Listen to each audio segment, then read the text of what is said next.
Hello, dear friends. Peace be with you. Christ is risen. You know, I started doing these videos because of the COVID nuisance, the horrible thing, really. I mean, a very serious problem, and so many of us are stuck at home, and here in the monastery we're closed off to your being able to come here. And so I just thought, well, I want to start talking to you and tell you that the monks of Mount Angel are thinking of you and praying for you, and we want to share with you from our life. So what do I do? What do I share? I just, what's on my mind. And this last week, you know, I had a beautiful, strong experience meditating on the scriptures. It was on Friday, the scriptures for Mass, on Friday of the third week of Easter.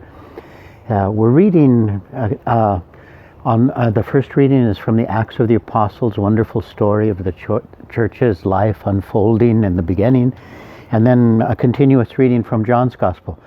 Those readings aren't meant to match one another, but they're both worthwhile. And here was something wonderful to see what I would say are two of the most important passages of the whole New Testament falling together side by side in that liturgy.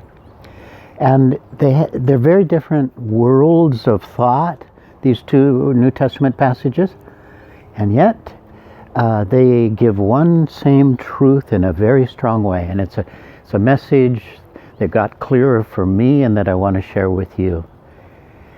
It's this, that Jesus lives his risen life where? In us. Like totally in us is where he's risen. And how do the scriptures that we read show that? The first one was Saul, later Paul's, conversion on the road to Damascus. You know the story. He's on the way to Damascus to persecute Christians. He doesn't believe in the new way. And a blinding, glorious light hurls him to the ground, and a voice reveals who the light is. This is amazing. The voice reveals himself as, I am Jesus whom you are persecuting. What is that? It's the glorious Lord present in his suffering church. The glorious Lord present in us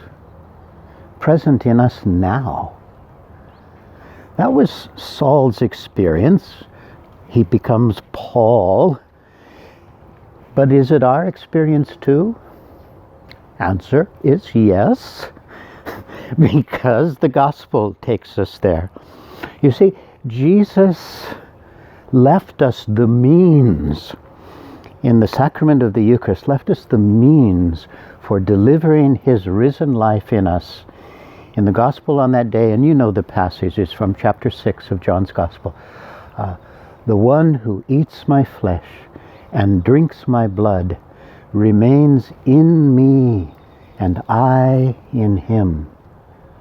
This is the risen Lord.